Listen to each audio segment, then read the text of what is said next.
I firmly believe that if we're just a little bit patient, we will soon get to see Elon Musk and Donald Trump's bromance fall apart in front of our eyes, whether it's due to ego, whether it's due to Elon overstaying his welcome, because we're already seeing the cracks form in the armor. For example, we got this article today titled, Elon Musk keeps getting hit with lawsuits for duping Trump supporters. At the same time, Elon Musk has apparently been told off by Trump a few times, saying, this guy just won't leave Mar-a-Lago. Here is Donald Trump saying exactly that at a speech last night at Mar-a-Lago. Take a listen. What a job he does. And he happens to be a really good guy. You know, he likes this place. I can't get him out of here. He just likes this place. Obviously sarcastically saying, I can't get him out of here, but we'll see what that turns into after 5, 6, 7 months of Elon Musk pushing back on Donald Trump, as I'll explain later in the video. Here's Elon Musk last night basically cheering as they call him the right's George Soros. They're just saying it out loud. Where is the George Soros of the right? Where do we find the who will never give up on the great promise of America? This pisses me off because we never had our own George Soros on the left. He donated a little bit of money and did a lot of philanthropic things, but he never bought a social media platform, actively campaigned with Joe Biden or Kamala Harris or Hillary Clinton or Obama. George Soros never took an active role. Elon Musk is doing something that is so incredibly unprecedented, and he's doing it all with the intention of just tricking Trump supporters. And when it comes to duping Trump supporters, we are going to see a lot of that over the next 4 years. Not only Elon Musk doing it, but Donald Trump lying about tariffs.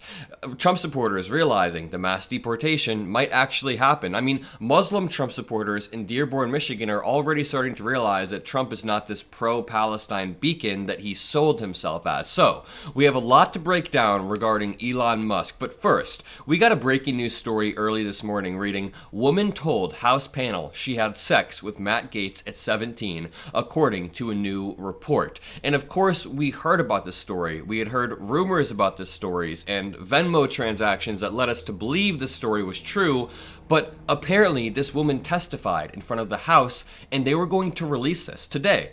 Friday. They were going to release it Friday, and Matt Gaetz resigned 2 days ago. So this starts off with a woman who claims she had sex with former Florida Congressman Matt Gaetz and current Attorney General nominee, Lord have mercy, said she was a minor and testified about the encounter in front of the House Ethics Committee, ABC News reported Thursday. The network cited sources familiar with the Justice Department investigation into Gaetz, which ultimately resulted in no charges against the Republican firebrand. He has continually denied all charges of impropriety, and the news comes just as the committee was scheduled to meet to consider releasing a report on its findings this week. And since Gaetz is no longer in Congress, its release is up in the air. And this just blows my mind that Republicans going to get away with this. I can't tell what's worse, that Trump nominated Matt Gaetz as the AG, or that Matt Gaetz actually might become the AG and get through Senate confirmation, because Trump nominating Matt Gaetz while knowing he was a sex offender or light sex trafficker is disgusting,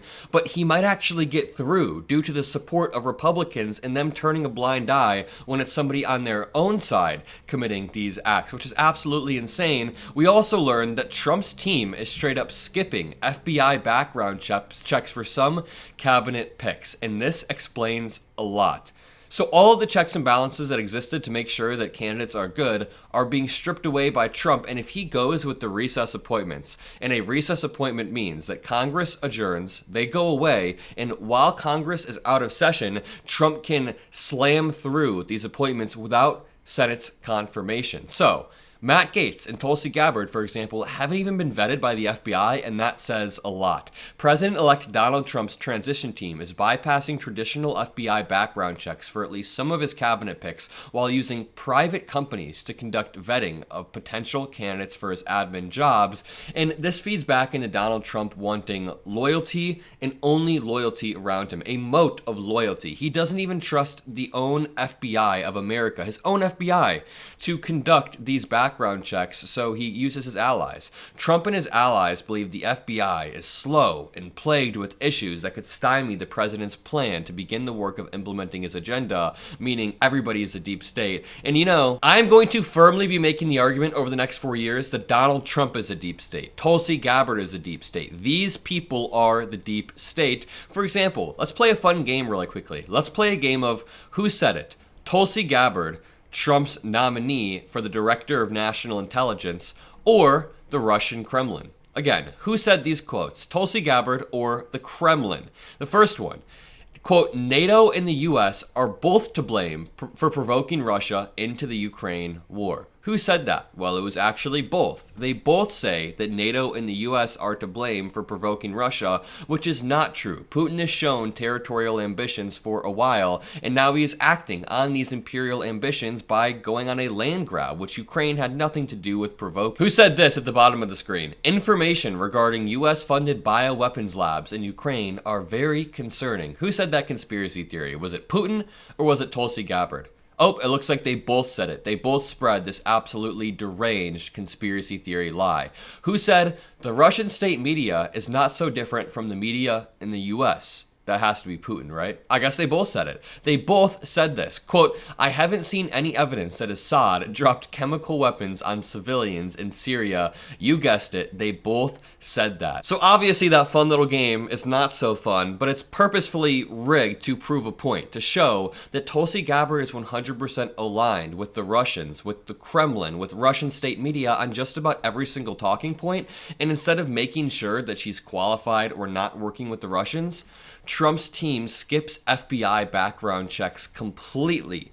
That is terrifying to me. So there is a very real chance that Tulsi Gabbard could be compromised. I'm not going to even put a percentage chance on it. I'm not even going to say whether it's 30 to 50 to 70 to 80%. I'm not going to say, but there's a non-zero chance that Tulsi Gabbard is compromised and the FBI won't even be able to figure out. The background checks won't be able to happen, which is absolutely disgusting and scary. Now let's get on to the main bulk of the video. Elon Musk keeps getting hit with lawsuits for duping Trump supporters. This week he got hit with 3 new lawsuits. But let's read this story. Elon Musk keeps getting hit with lawsuits for duping Trump supporters. And like I said, a lot of Trump supporters will find out they've been duped over the next 4 years as prices rise, as the wars don't end within 24 hours. And the thing is, the onus is on us to spread the information that acts as a counter program to what Elon Musk and Donald Trump are spreading. For example, we are going to have to rip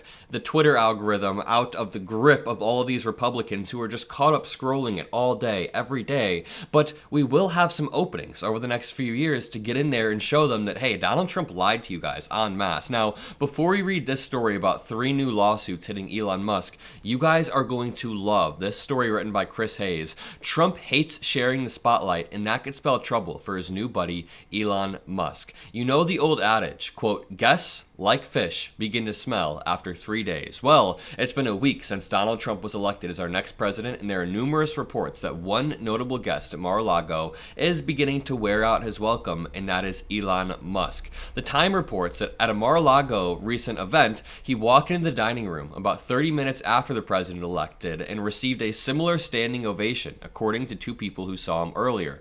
Elon Musk is matching or even beating Donald Trump's standing ovations. Elon Musk has reportedly been sitting in on job interviews with the Trump team and pushing for his Silicon Valley friends to get plum positions in the Trump White House. If there's one thing we know about Donald Trump, it's that he doesn't love sharing the spotlight with other people. I totally think that is true. It seems clear that Musk has bottomless ambitions. He will keep pushing and pushing, and quote, he's behaving as if he's a co-president and making sure everyone knows it, one person close to the Trump campaign said. More insiders told Politico, Musk has become almost a comical distraction, hanging around Mar-a-Lago, sliding into high-level meetings, and giving unsolicited feedback on Trump's personnel decisions. Elon is getting a little big for his britches. I like the unsolicited advice part. You know Trump hates unsolicited advice. You know Trump hates when people are able to beat his standing ovations. These 2 quotes right here are interesting. Elon is getting a little big for his britches. Now, this may just be jealous insiders who are envious of Musk's close relationship with Donald Trump. That is totally true. These are inside sources. We don't know how reliable their read on the situation is, but that being said, we can already see the cracks in the armor, just based on the ego that the two men have. It's been confirmed that Donald Trump said behind the scenes, Elon won't go home. I can't get rid of him until I don't like him. And to be fair, I think that that was a joke. I can hear Donald Trump saying that jokingly, but there's a little bit of truth to every single joke. And we'll see if Elon Musk begins to wear out his welcome via ego. How many Scaramucci's can this dude last? Let me know in the comments. But this article is the big one. Starting on October 19th and until the election on November 5th,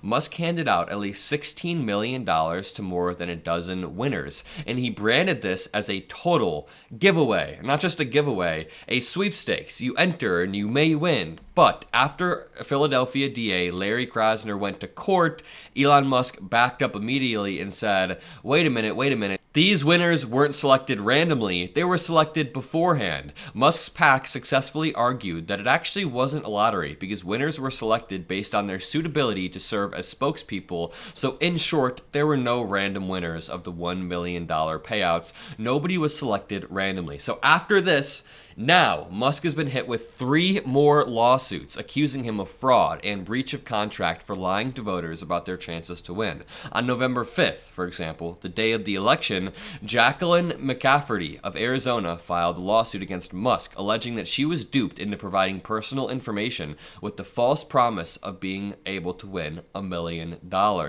Multiple other people filed other lawsuits, including a Michigan lawyer on the same day with a class action lawsuit saying that had the plaintiff been aware the lottery was not random, or that she did not have a fair chance to win, or that her selection hinged on her perceived favorability to defendants as a marketing prop, she would have not signed up or supported the PAC petition and would not have provided her personal identifying information to the organization, which, yeah, they're like illegally soliciting information under false pretenses. There's definitely a case to be had there, and I'll cover this in upcoming videos, so make sure you drop a like, subscribe. If you want to keep helping this blooming media ecosystem, you can become a member below and never feel the need to, but Trump and his cronies are constantly attacking media, constantly attacking the free press, so our goal is to continue pushing back every day over the next 4 years, and that requires a community of like-minded individuals. And that's you guys. Love you guys, and peace out.